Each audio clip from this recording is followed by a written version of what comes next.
so lange noch ausstellen, aber Das muss ich nochmal absprechen.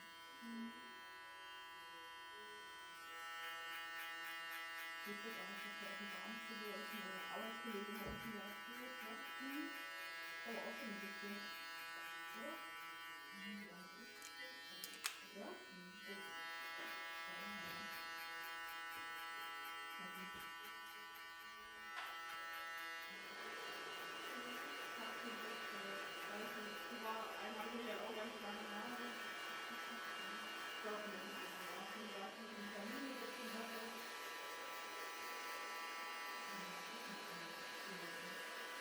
und was, was ist das für ein Urlaub, wo du machst? Natürlich, ja. Ah, okay. Was, was, was für ein System?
Fühlst du dich?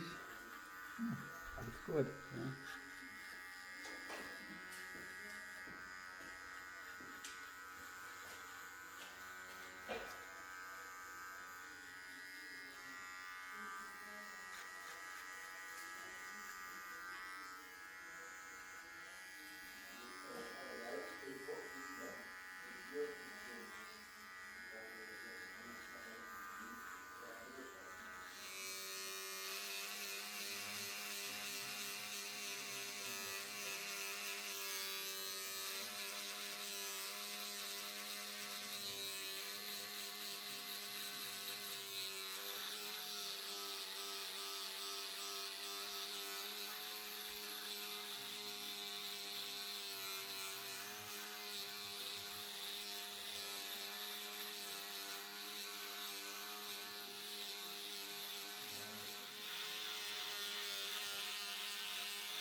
Meine Frau hat sie auch nie bekommen. Da waren sie aber wirklich sehr human, da konnte er mit und konnte auch noch übernachten. Ja, naja gut, eigentlich sagen sie aber selbstverständlich sagen sie da.